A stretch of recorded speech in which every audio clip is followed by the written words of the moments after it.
Dia pasti kuatkanku, asal ku turut firman-Nya dan jalan bersama Dia, ku tak akan goyah. Tuhan adalah jalan kehidupan, kebenaran-Nya meluruskan jalanku. Tujuan hidup semakin nyata karena terang-Mu Tuhan. Bersama Dia ku tak akan tersesat. Firman-Mu Tuhan yang telah menuntun kakiku. Firman-Mu Tuhan yang telah menerangi hatiku. Sungguh karena kasih-Mu ku berarti.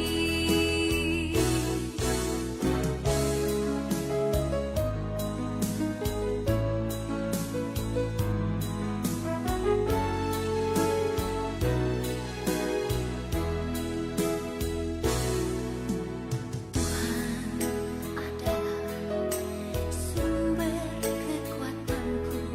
Bila ku lemah, Dia pasti kuatkanku. Asal ku turut firman-Nya dan jalan bersama Dia, ku tak akan goyah. Tuhan adalah jalan kehidupan, kebenaran-Nya meluruskan jalanku.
Shalom, selamat pagi Bapak Ibu Saudara yang dikasihi Tuhan. Selamat hari Sabtu buat kita semuanya. Kembali bertemu dengan saya dalam program Bas Baca Alkitab setiap hari. Pagi ini kembali kita akan dipenuhi dengan firman Tuhan, diisi dengan firman Tuhan sebelum kita melakukan segala aktivitas kegiatan kita. Oleh karena itu mari pagi hari ini kita buka hati kita menerima berkat firman Tuhan pagi hari ini. Sebelum kita mulai pembacaan firman Tuhan pada pagi hari ini, mari sama-sama kita satu hati kita berdoa. Terima kasih Tuhan, kami bersyukur kepadamu pada saat pagi hari ini. Kemuliaan hanya bagi nama-Mu di tempat yang maha tinggi. Engkau Allah yang hidup, Allah yang luar biasa, Allah yang hebat, Allah yang tidak pernah meninggalkan kami. Pagi ini Tuhan, kami akan kembali diisi oleh kebenaran firman-Mu melalui pembacaan firman-Mu. Kira-kiranya firman Tuhan yang kami baca pagi hari ini teruslah menguatkan kami, teruslah memperbaharui kami dan memulihkan hidup kami. Terima kasih Bapa, pagi ini kami buka hati kami untuk diisi firman-Mu. Haleluya, haleluya, amin. Bapak Ibu Saudara yang dikasihi Tuhan, mari pagi ini kita buka Alkitab kita sama-sama di dalam Bilangan 4. Dan nanti akan berakhir pembacaan kita di dalam Bilangan 7. Bagi Bapak Ibu yang sedang berkendaraan boleh mendengarkan pembacaan ini. Dan bagi Bapak Ibu yang boleh bersama-sama dengan saya, kita buka kitab kita sama-sama dan kita mulai pembacaan pada pagi hari ini.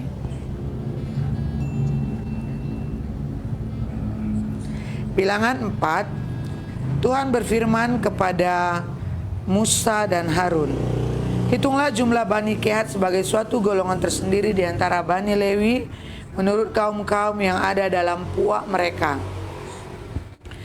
Hitunglah yang berumur 30 tahun ke atas sampai yang berumur 50 tahun, semua orang yang kena wajib tugas supaya mereka melakukan pekerjaan di kemah pertemuan.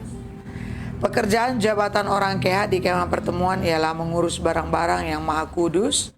Kalau perkemahan akan berangkat, haruslah Harun dan anak-anaknya masuk ke dalam untuk menurunkan tabir penudung dan menudungkannya ke dalam tabut hukum.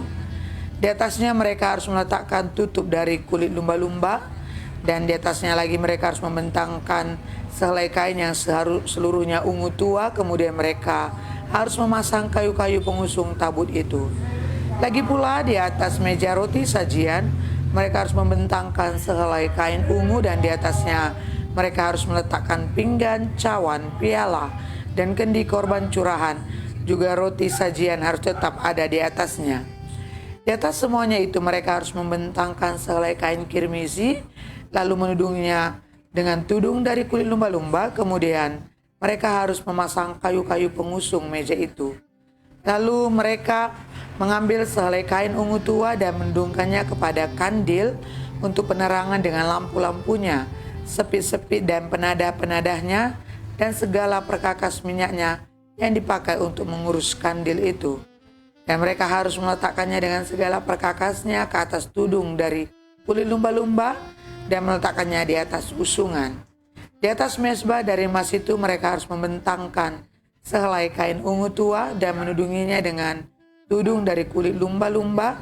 Kemudian mereka harus memasang kayu-kayu pengusung mezbah itu.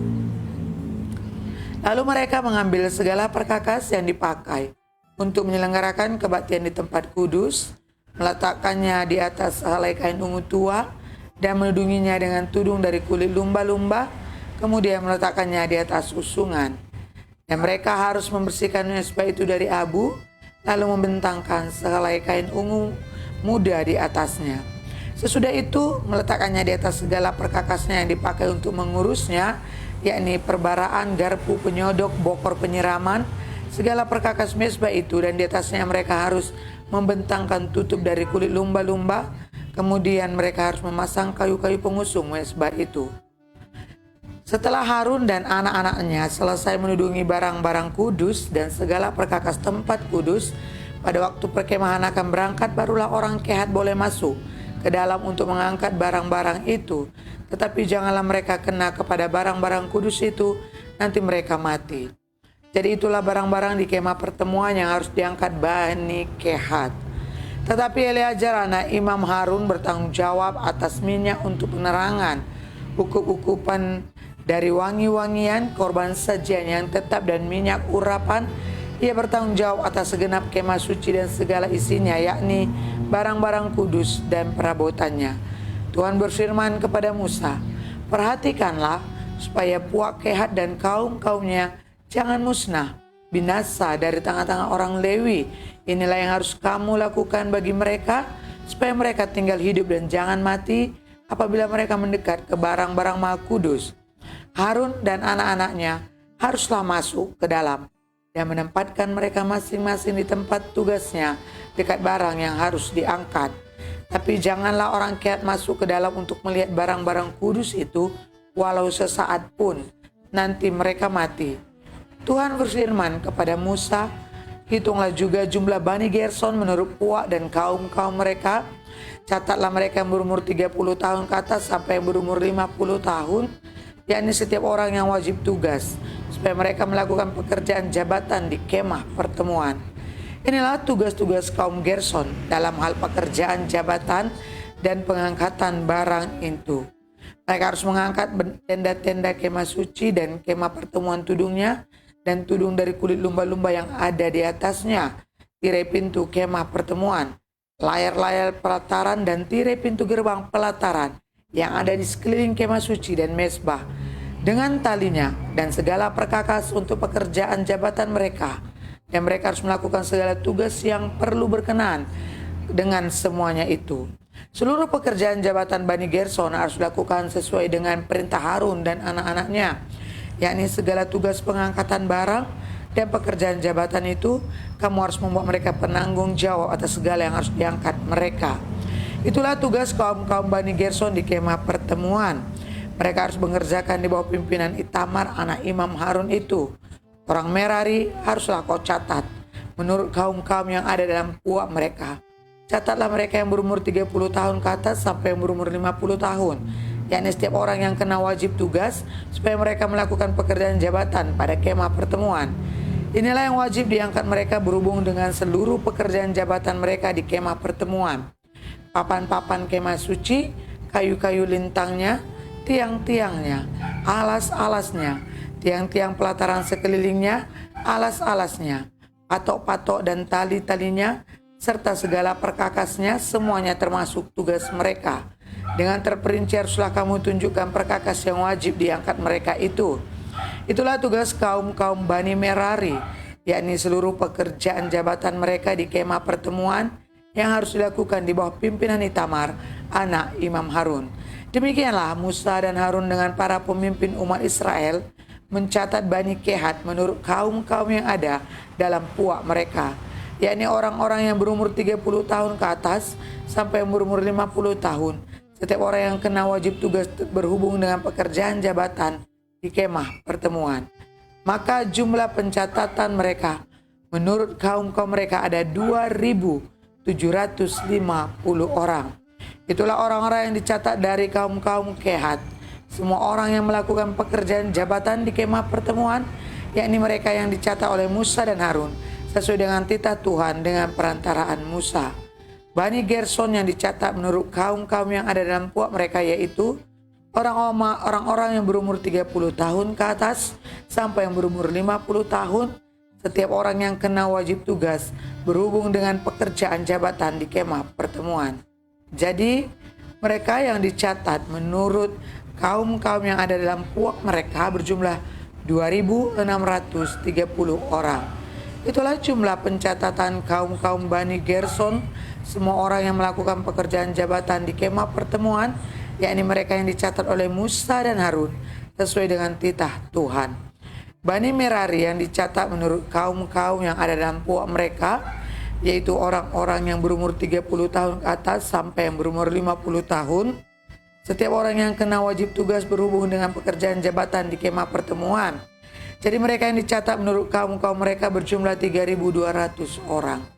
Itulah jumlah pencatatan kaum-kaum Bani Merari yang yakni mereka yang dicatat oleh Musa dan Harun sesuai dengan titah Tuhan dengan perantaraan Musa.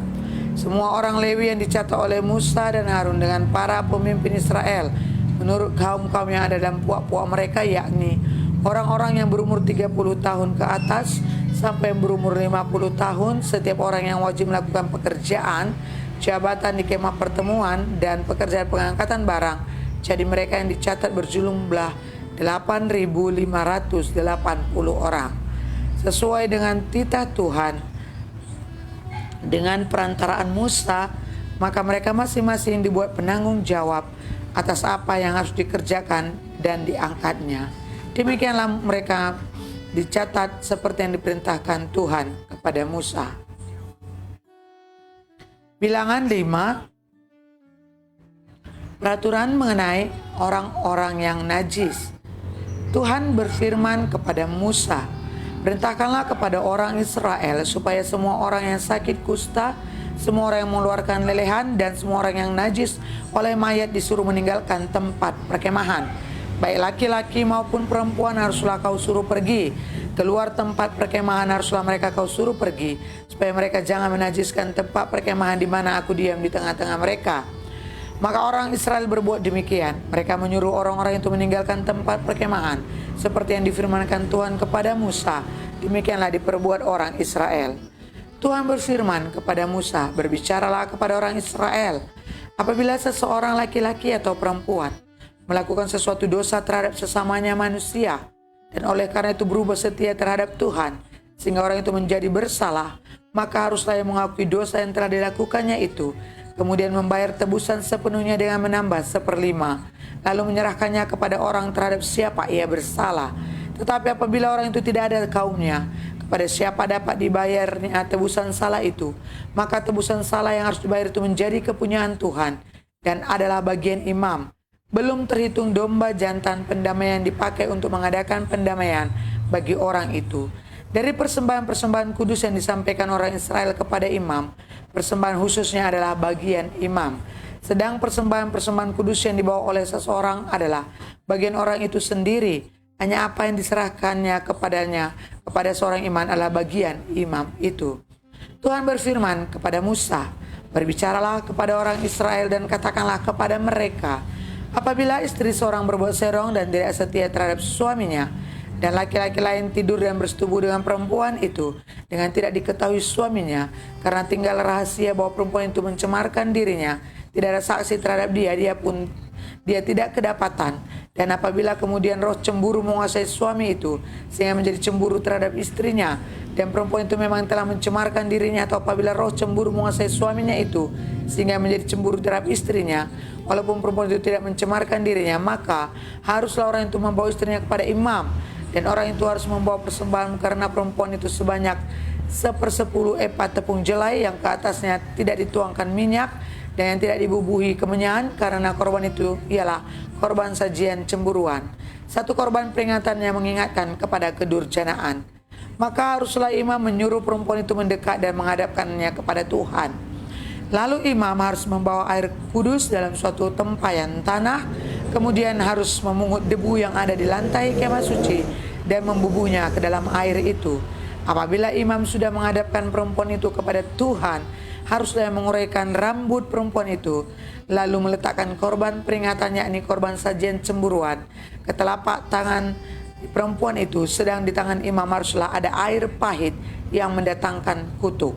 Maka haruslah imam menyumpah perempuan itu dengan berkata kepadanya, "Jika tidak benar ada laki-laki yang tidur dengan engkau, dan jika tidak engkau berbuat serong kepada kecemaran, padahal engkau di bawah kuasa suamimu, maka luputlah engkau dari air pahit yang mendatangkan kutuk ini. Tetapi jika engkau padahal engkau di bawah kuasa suamimu, berbuat serong dan mencemarkan dirimu, oleh karena orang lain dari suamimu sendiri bersetubuh dengan engkau, dalam hal ini haruslah imam menyumpah perempuan itu dengan sumpah kutuk. Dan haruslah imam berkata kepada perempuan itu, maka Tuhan kiranya membuat engkau menjadi sumpah kutuk di tengah-tengah bangsamu, dengan mengempiskan pahamu dan mengembungkan perutmu. Sebab air yang mendatangkan kutuk ini akan masuk ke dalam tubuhmu, untuk mengembungkan perutmu dan mengempiskan pahamu." Dan haruslah perempuan itu berkata, "Amin, amin." Lalu imam harus menuliskan kutuk itu pada selai kertas dan menghapusnya dengan air pahit. Dan ia harus memberi perempuan itu minum air pahit yang mendatangkan kutuk itu, dan air itu akan masuk ke dalam badannya dan menyebabkan sakit yang pedih. Maka haruslah imam mengambil korban sajian cemburuan dari tangan perempuan itu, lalu mengunjukkannya ke hadapan Tuhan dan membawanya ke mezbah. Sesudah itu haruslah imam mengambil segenggam dari korban sajian itu bagian ingat-ingatannya dan membakarnya di atas mezbah, kemudian memberi perempuan itu minum air itu. Setelah terjadi demikian, apabila perempuan itu memang mencemarkan dirinya dan berbuat setia terhadap suaminya, air yang mendatangkan sumpah serapah itu akan masuk ke badannya dan menyebabkan sakit yang pedih, sehingga perutnya mengembung dan pahanya mengempis, dan perempuan itu akan menjadi sumpah kutuk di antara bangsanya. Tetapi apabila perempuan itu tidak mencemarkan dirinya, melainkan ia suci, maka ia akan bebas dan akan dapat beranak. Itulah hukum tentang perkara cemburuan.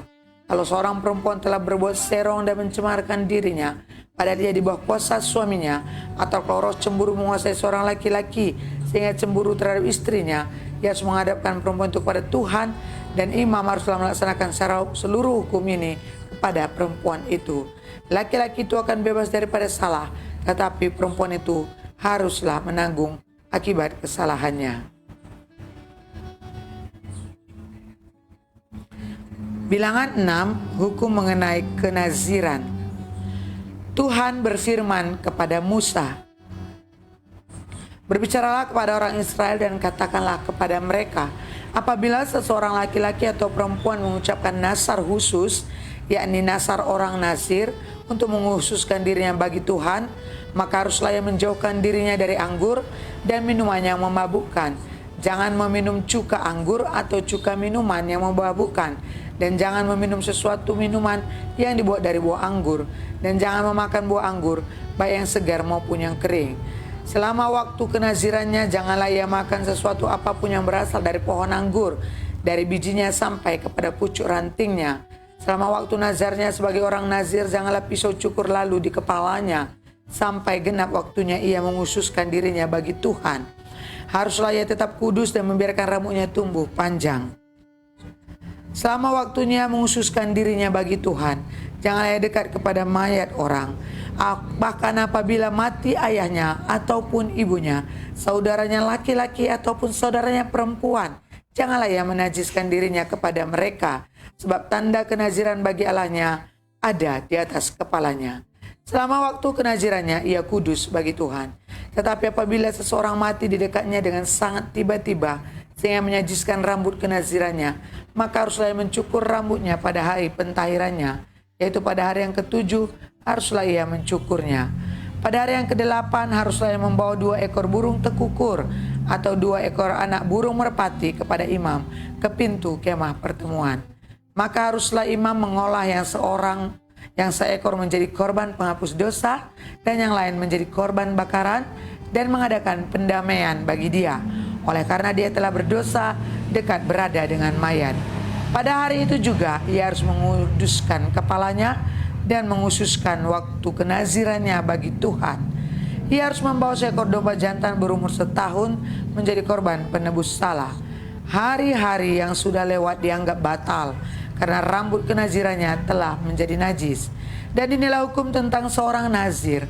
Apabila waktu kenazirannya genap, ia harus dibawa ke pintu kemah pertemuan, dan ia harus mempersembahkannya sebagai persembahannya kepada Tuhan seekor domba jantan berumur 1 tahun yang tidak bercela, dan untuk korban bakaran, dan seekor domba betina berumur 1 tahun yang tidak bercela untuk korban penghapus dosa, dan seekor domba jantan yang tidak bercela untuk korban keselamatan.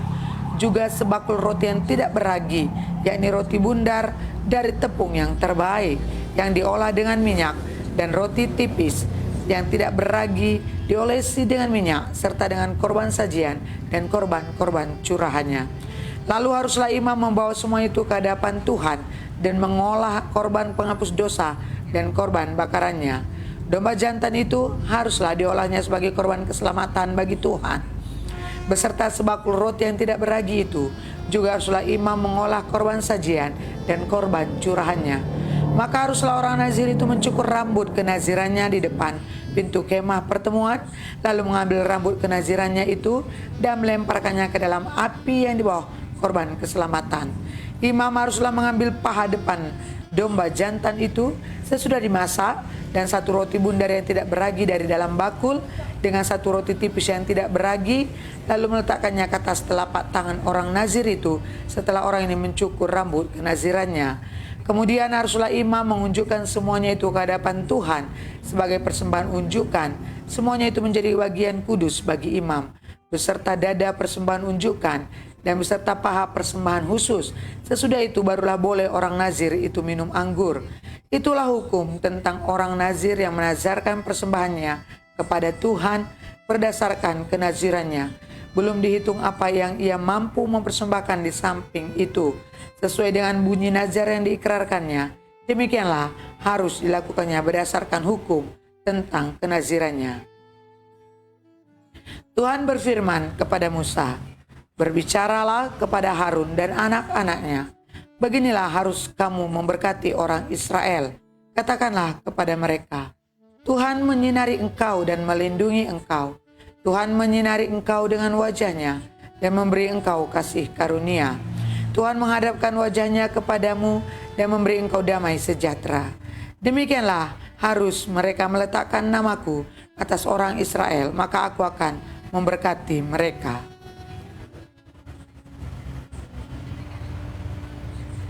Bilangan 7.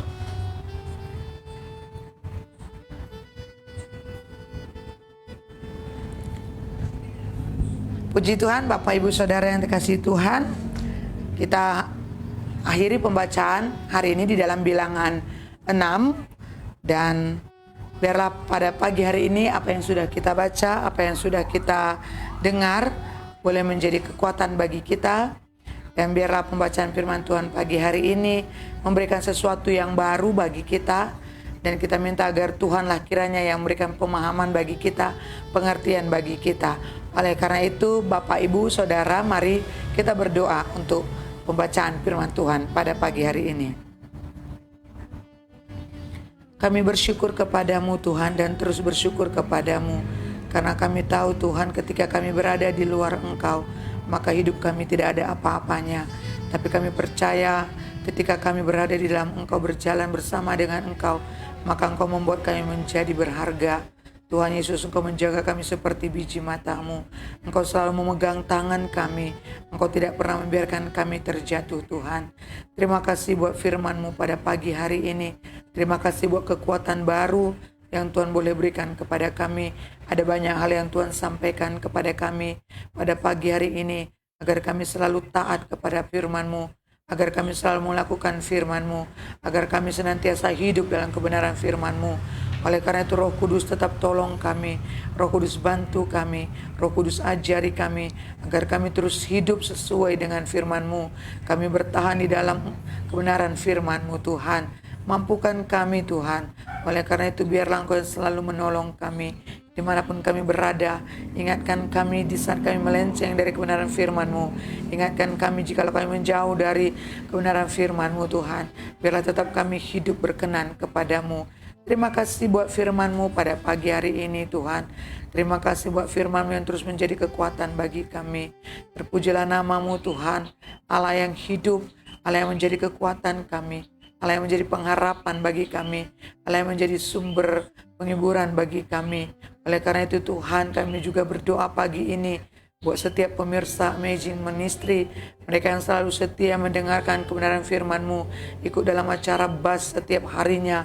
Tuhanlah kiranya menyertai mereka, Tuhanlah kiranya mencukupkan kebutuhan mereka. Biarlah kiranya kasih setia-Mu sempurna bagi mereka dimanapun mereka berada Tuhan. Kalau pada saat ini mereka dalam kelemahan, Tuhan yang memberikan kekuatan bagi mereka. Kalau pada saat ini Tuhan mereka dalam kesendirian, Engkaulah Tuhan menjadi Bapa, menjadi sahabat, menjadi teman bagi mereka. Bahkan Tuhan kalau saat ini mereka Tuhan di dalam penyakit Tuhan, kami berdoa tiada perkara yang mustahil bagi-Mu. Engkau Allah kami yang tidak pernah berubah.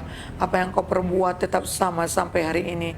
Kami katakan di dalam nama Yesus, sembuhlah mereka dari segala sakit penyakit mereka. Dan kami percaya dari mulut mereka sendirilah mengaku bahwa Engkau satu-satunya Allah yang hidup, yang mampu menyembuhkan, yang membuat tidak ada menjadi ada. Terima kasih Tuhan. Terima kasih buat seluruh aspek kehidupan kami yang terus berada di dalam Engkau. Terima kasih buat seluruh penyertaan-Mu dalam hidup kami. Kasih sayang-Mu yang selalu baru bagi kami. Saat ini Tuhan, segala aktivitas kami, apapun yang kami lakukan, biarlah kiranya semuanya sesuai dan seturut kehendak Tuhan. Dimanapun kami berada, Biarlah pikiran kami, perkataan kami, tingkah laku kami tetap menjadi suratan Kristus yang terbuka. Sehingga hidup kami tetap menjadi hidup berdampak. Dan orang melihat ada Yesus dalam kami. Terima kasih Bapa, terima kasih Tuhan, terima kasih Roh Kudus. Kami jalani hari ini bersama dengan Engkau dan kami terima berkat yang melimpah daripada Engkau. Dalam nama Yesus kami berdoa dan mengucap syukur. Haleluya. Amin. Terima kasih Bapak Ibu Saudara semuanya, sahabat-sahabat Amazing yang masih terus setia dalam pembacaan kebenaran firman Tuhan. Dan biarlah besok pagi kita kembali dalam pembacaan selanjutnya. Jangan pernah bosan, jangan pernah jemu-jemu. Tetap saya ingatkan, mari terus kita belajar firman Tuhan dalam pembacaan firman Tuhan. Karena selalu ada hal yang baru yang Tuhan singkapkan bagi kita. Pagi ini apapun yang saudara lakukan di Sabtu ini, mari tetap andalkan Tuhan. Mari tetap berpengharapan pada Tuhan. Mari biarlah kita tetap hidup kudus di dalam Tuhan. Selamat pagi Bapak Ibu Saudara, selamat berakhir pekan, sampai berjumpa pada bas selanjutnya. Tuhan Yesus memberkati kita semuanya. Shalom.